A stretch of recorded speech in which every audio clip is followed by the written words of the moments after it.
ఇంకా మిత్రులందరికీ ప్రత్యేకించిన ధన్యవాదాలు.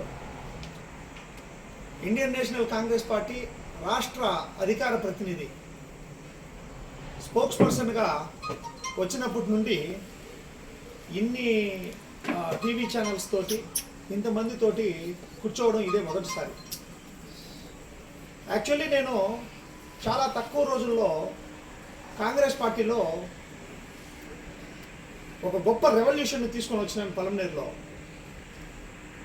20,000 మందితో మీటింగులు జరిపించడం కానీ, సిరిమలమ్మ గారు వచ్చినప్పుడు నా నామినేషన్కి 20,000 మందితో మీటింగ్స్ని పెట్టడం కానీ, అదేవిధంగా కాంగ్రెస్ పార్టీ డెవలప్మెంట్లో భాగంగా ఇందరమ్మ యాప్ విషయంలో స్టేట్లో 175 నియోజకవర్గాల్లో మొట్టమొదటి స్థానంలో నేను నిలబడడం జరిగింది.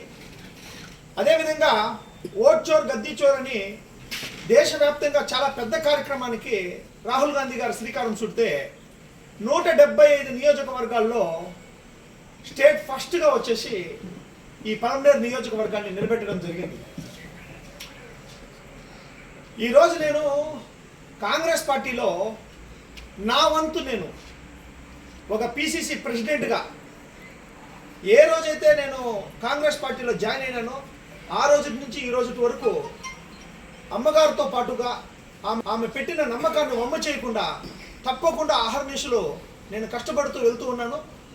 అదేవిధంగా రఘువీరారెడ్డి గారి దగ్గర 2 సార్లు వెళ్ళినాను, ఆశీర్వాదం తీసుకున్నాను. ఇంకా ఒకసారి రాయలసీమ ఇన్ఛార్జిగా నాకు జై బాపూజీ, జై భీమ్, జై సంవిధాన్ అనే ఒక కార్యక్రమానికి రాయలసీమ ఇన్ఛార్జిగా ఇస్తే మొట్టమొదటిగా పోయి రఘువీరారెడ్డి సార్ దగ్గర ఆశీర్వాదం తీసుకున్నాను. గిడిగి రుద్రరాజ్ సార్ వాళ్ళ ఇంటికి వెళ్ళినాను, ఆశీర్వాదం తీసుకున్నాను. మాణిక్యం ఠాగూర్ గారు ఎక్కడో ఢిల్లీలో ఉంటే ఢిల్లీకి వెళ్ళినాను, అక్కడ కలిసేసి వచ్చినాను. మహా నాయకులందరినీ ఆంధ్రప్రదేశ్లో ఉండేవాళ్ళు, కర్ణాటకలో ఉండేవాళ్ళు, వీరప్ప మోలీ గారి నుండి, సిద్ధరామయ్య నుండి చాలామందిని నేను కలిసినాను ఈ ప్రయాణంలో. కానీ ఈరోజు నాకు చాలా బలమైన పాయింట్ మీద నేను ప్రెస్ కాన్ఫరెన్స్ పెట్టాలనుకున్నాను. అందరూ మీడియా మిత్రులు నేను పిలిచినాను. ఈరోజు నాకు ఇండియన్ నేషనల్ కాంగ్రెస్ పార్టీ 4 బాధ్యతలు ఇచ్చింది. దాంట్లో చాలా కీలకమైన బాధ్యత, ఎన్ని బాధ్యతలు ఇచ్చినప్పటికీ కీలకమైన బాధ్యత ఒక పలమనేరు నియోజకవర్గ కోఆర్డినేటర్గా.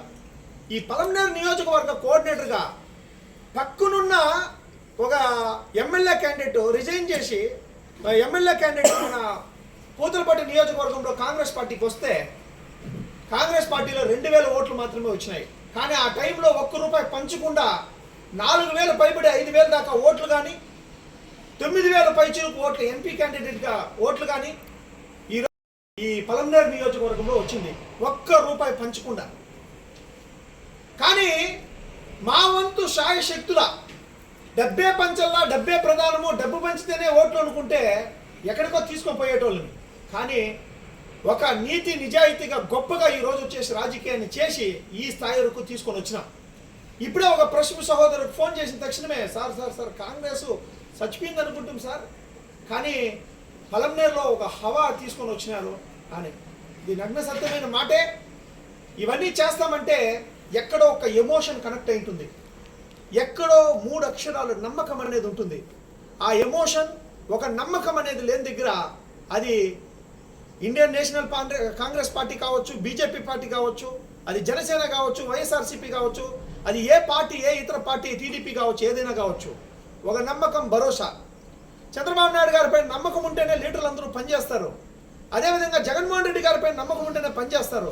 అదేవిధంగా దేశ ప్రధాని ఆయన బీజేపీలో ఉండే వ్యక్తి నరేంద్ర మోడీ గారిపై నమ్మకం ఉంటేనే ఆ పార్టీలో పనిచేస్తారు. కానీ కాంగ్రెస్ పార్టీలో ఈరోజు వచ్చేసి చాలా డీప్గా అబ్జర్వ్ చేసి నేను మాట్లాడుతూ ఉన్నాను దీన్ని. కాంగ్రెస్ పార్టీలో ఒక ఏఐసిసి నుండి ఎవరైతే వస్తారో వచ్చినప్పుడు ఒక గ్రూప్గా క్రియేట్ చేసి 200 మంది 300 మందిని, ఇప్పుడు చిత్తూరు జిల్లాలో 7 నియోజకవర్గాలు, ఈ 7 నియోజకవర్గాల్లో 7 నియోజకవర్గాలు కలిసి మొత్తం కాంగ్రెస్ నాయకులు అందరూ కలిసి ఒక శక్తిని క్రియేట్ చేసి ఒక 500 మంది 1000 మందితో అంటే ఎక్కడా లేదు, 7 నియోజకవర్గాల్లో ఎక్కడా మీటింగ్స్ లేవు. ఒకటి మళ్ళీ అమ్మగారు ప్రోగ్రాము క్యాన్సిల్ అయితే ఎట్లా అని. కానీ ఎలక్షన్ బిఫోర్ ఇట్లా కాదు, చిత్తూరులో తిరుపతిలో మీటింగ్ పెడితే 100 బస్సులు, మీరు అందరూ చూసినారు, 100 బస్సులతో వెళ్ళినాను. తిరుపతిలో మీటింగ్ పెడితే మొత్తం తిరుపతి బ్యానర్లు తుఫాన్ కురిసింది. ఎయిర్పోర్ట్ నుంచి అక్కడ వరకు మొత్తం అమ్మగారు చూసి షాక్ అయిపోయినారు. ఇలా మేము పెద్ద మీటింగ్ చేసినది. రెండోసారి అమ్మగారు పలమనేరుకు రావడం ఇప్పుడు నాకు భయం, సందేహం అయిపోతా ఉంది. కాబట్టి ఈ భయం సందేహంలో నాకేమైతా ఉందంటే, ఇది 2 వర్గాలు కాదు, కాంగ్రెస్ పార్టీకి ప్రత్యర్థులు బివిఎం శివశంకర్ కాదు, నెంబర్ 1 కోఆర్డినేటర్గా పనిచేసేవాడు కాదు, కాంగ్రెస్ పార్టీలో ఉండే వాళ్ళందరికీ ప్రత్యర్థి వచ్చేసి మనకి జగన్మోహన్ రెడ్డి ఉన్నారు, చంద్రబాబు నాయుడు గారు ఉన్నారు, పవన్ కళ్యాణ్ గారు ఉన్నారు, ఈ ప్రత్యర్థులు ఉన్నారు. ఈ కాంగ్రెస్ పార్టీలో మాత్రం ఎందుకు ఎదిగేవాడిని ప్రత్యర్థిగా ఎందుకు తీసుకుంటారు? కాబట్టి తప్పకుండా ఏదైతే 175 నియోజకవర్గాల్లో ఒక గొప్పగా పనిచేసి పేరు తీసుకున్నానని నేను, ఆ ఒక పోస్టుకు మాత్రం నాట్ కాంగ్రెస్ పార్టీకి దయచేసి మీరు చాలా దీనిగా చూడాలి. నేను ఏదైతే నియోజకవర్గ ఎమ్మెల్యే క్యాండిడేట్గా ఏదైతే నా కోఆర్డినేటర్గా ఒక పదవి, ఇదేదో ఏఐసిసి అంటారు, సిడబ్ల్యూసి అంటారు, పీసీ అంటారు, 5 వర్గాలు క్రియేట్ చేస్తారు, సిరిమలమ్మ మీద అవార్డులు వేస్తారు, లేదా పీసీసీ మీద వీళ్ళు వేస్తారు, లేదా గందరగోళంగా ఉంది. గందరగోళం మీద వద్దు, క్లారిటీగా మాట్లాడుతున్నాం, ఎమోషన్స్ లేవు, పర్ఫెక్ట్గా అర్థం చేసుకోండి. దయచేసి ఒక ట్రాక్ తీసుకురండి.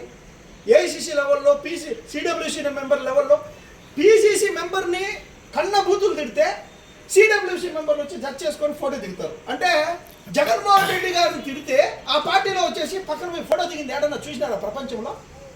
అంటే ఇది ఏం ఇంటిమేషన్ అనేది నేను అడుగుతా ఉన్నాను. ఎవరి మీద నాకు అపోహలు లేవు. సిడబ్ల్యూసి అందరితో నేను క్లోజ్గా ఉన్నానండి, నాకేం లేదు కదా, నాకు పదవులు కరెక్ట్గా ఉన్నాయి కదా, నాకేమైనా పదవికి దోకా ఉందా? నేను కదా పదవికి రాజీనామా చేస్తా ఉన్నాను. పీసీసీ గారిని తిట్టుగా తిట్టినాడు ఒక ఆయన, అవునా కదా సార్?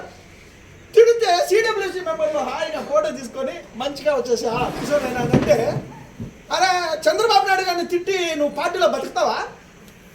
అరే నువ్వు జగన్మోహన్ రెడ్డి గారిని తిట్టి ఆ పార్టీలో ఉండేకైతుందా? ఇప్పుడున్న స్పీకర్ పరిస్థితి చూసినారు కదా, లాస్ట్ టైం జగన్మోహన్ రెడ్డి గారికి యాంటీ అయితే.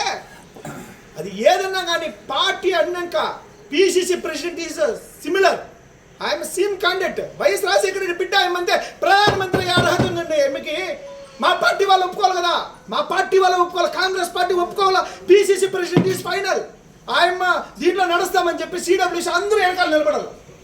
పెద్దవాళ్ళందరూ వెనకాల నిలబడితే అప్పుడు కాంగ్రెస్ పార్టీ బాగుపడుతుంది, అన్ని రాష్ట్రాల్లోనే బాగుపడుతుంది.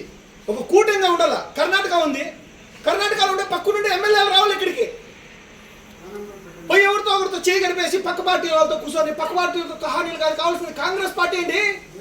ఇక్కడ ఉండే ఎమ్మెల్యే క్యాండిడేట్తో కలగండి, కర్ణాటకలో ఉండే ఎమ్మెల్యే క్యాండిడేట్స్ పక్క పార్టీ వాళ్ళతో ఏంటండి కలవడం? ఏం ఇంటిమేషన్ ఇస్తూ ఉంటారు? కాంగ్రెస్ పార్టీలో ఉండుకొని పక్కలో ఉంది కర్ణాటక, అవునా కదా సార్? కర్ణాటక ఎమ్మెల్యే క్యాండిడేట్ ఈడికి రావాలి కదా, ఈడిగా మాట్లాడాలా. ఓ ఇది కానీ వాళ్ళకి ఇష్టం లేదా? ఇది కానీ ఇప్పుడు రేవంత్ రెడ్డి గారు ఉన్నారు, రేవంత్ రెడ్డి గారు ఫ్లైట్ వేసుకొని వచ్చినారు ఇక్కడికి. అరే ఫ్లైట్ దగ్గర ఒక్క కాంగ్రెస్ వాళ్ళు లేరు, టీడీపీ వాళ్ళు ఉన్నారు. నో, ఇది తప్పకుండా వచ్చేసి కాంగ్రెస్ పార్టీ బాగుపడాలంటే పక్కనుండే రాష్ట్రాలు కూడా సిరిమలమ్మ గారు సహకరించాలా, మాలాంటి వాళ్ళందరికీ సహకరించాలా. ఒక పిసిసి ఇచ్చిండే ఒక గౌరవమైన పోస్ట్లో ఉన్నాను నేను, రాష్ట్ర అధికార ప్రతినిధి. నా వాయిస్ చెల్లుతుంది, రాష్ట్ర అధికార ప్రతినిధి. నన్ను సస్పెండ్ చేసినా పర్వాలేదండి, అవకతవకల పైన నేను మాట్లాడతాను. నేను సస్పెండ్ చేసేంత మూర్ఖుణ్ణేం కాదు. కాంగ్రెస్ పార్టీలోనే ఉంటాను, కాంగ్రెస్ పార్టీలో వెళ్తాను, కాంగ్రెస్ పార్టీలో నేను ముందుకు వెళ్తాను. ఫస్ట్ టైం నేను ఈ విధంగా మాట్లాడుతాను. అవకతవకలన్నీ కట్ చేసుకోవాల్సిన పరిస్థితి ఉంది. ఇది అందరూ దృష్టికి పోవాలా. నేను ఆల్రెడీ 5-6 టైమ్స్